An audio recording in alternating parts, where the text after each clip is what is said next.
bi teg ndaje mbootaay journaliste yi nekk ci réew yi làkk français ci kanamu gan yi jóge bitim réew ak ci kanamu télé yu bëri yu bawoo ci ay réew yi àddina yu bëri Macky Sall amul lu mu wax lu dul di toroxal journaliste Sénégal yi ci ni ñuy liggéeyee naan ni ñuy defee revue de presse ak yu ma xamul. yitte ak tawatu journaliste yi weesu na waxi revue de presse di yitte ak tawat yoo xam ne gouvernement Macky Sall yi fi jaar yépp mësuñu ko jox benn solo sóob ak dige ak coow ak guddal jëlu guddul jeex rek lañ ci nekkee woon te sax nag liggéeyu journaliste Sénégal yi baax na baaxul du Macky ko war a wax ñépp war nañoo wax ba mu des moom. kan moo nekkoon ci ginnaaw journal bii di Il est midi di journal bi daan saaga opposition bi fi nekkoon jamono yi Ablaye Wade jiite réew mi Il est midi mooy itam journaliste bi daan saaga journaliste yi nga xam ni dañ daan wax ci ndëngtey nguuruk Laay Wade dem leen laaj ku nekkoon ci ginnaaw boobee journal bi jenn waaye ju ñu naan Ndiogou Wack Seck jiite woon bi Macky Sall faloo ci bopp réew mi Ndiogou Wack Seck bokk na ci ñi Macky Sall njëkk signal décret tabb ko président conseil d'administration RTS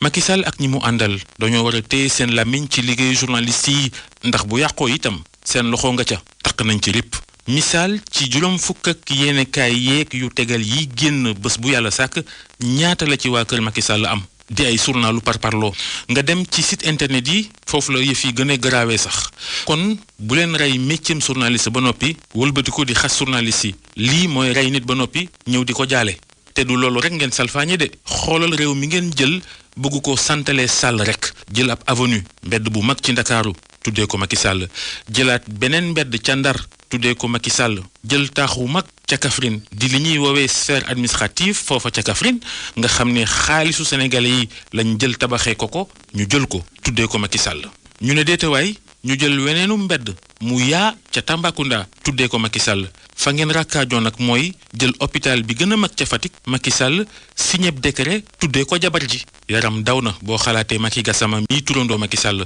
moo ko yar ci këram ba yàlla may ko moom Macky Sall teraangay nekk président Sénégal Macky Gassama mooma falu na ñetti yoon maire ca Fatick moo gën a yelloo fuuf turu hôpital Fatick lan moo boole Marème Faye ak Fatick lu dul sëy noppeeguñu ci loolu ñu gis ministre de la culture Aliou Sow ànd ak ëppal gu ñu yéem jël dogalu boole école Aliou Mor Boye ba ca Foundiougne boole ko ci site historique yi ci réew mi ndax rek fa la Macky Sall jàngee école primaire da ngay seet lii rek maanaam mi ngi mel ni ñu ne Sëñ Tuubaa mbaa Alaaji Maalik jaar na bërëb sàngam nit ñi di fa dem di màggal ak a gàmmu loola de la Aliou Sow defal Macky Sall moo tax élection présidentielle bii war naa gaaw a ñëw ba weesu ci jàmm ba lu loxo bindoon